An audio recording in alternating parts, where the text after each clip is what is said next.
Arfulomar, empresa dedicada a la fabricación y distribución de productos funerarios, ha participado en la Feria Funermostra de Valencia con artículos innovadores y sostenibles. Un ejemplo es Biosac 200. Un producto muy innovador, es ecológico, biodegradable, es digamos la mejor técnica de conservación del siglo XXI, es el invento por excelencia. Lo que pasa es que hemos tenido reticencias burocráticas y administrativas hasta este año que las hemos solucionado. Un producto patentado, testado y garantizado por profesionales del sector funerario. Su uso es más económico y no requiere de la manipulación del cadáver. Y para la conservación durante traslados nacionales o internacionales, se ha presentado el kit BioTravel, con el que se reducen costes y se aumenta la seguridad.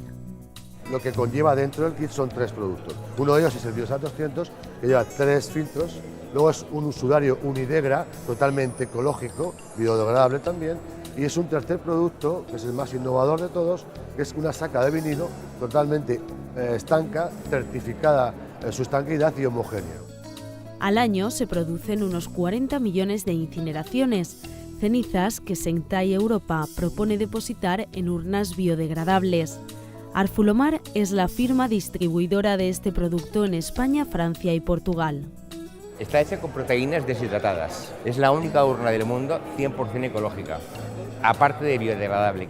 Una vez decide dispersar las cenizas de su ser querido y enterrar la urna o echarla a la mar o al río o al lago, en agua, depende de la temperatura, máximo 3-4 horas.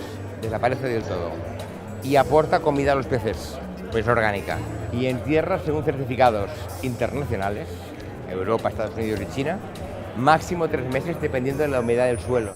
Precisamente en China, donde es obligatoria la incineración, es donde mayor recorrido tienen estas urnas que se depositan en cementerios ecológicos.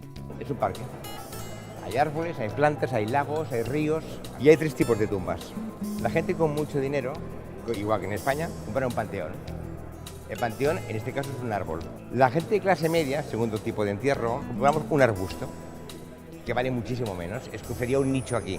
Y la gente sin recursos, que también hay mucha en China, que van al lago, por ahí desaparecen. ¿Qué queda? ¿Cómo la familia sabe que su difunto está ahí?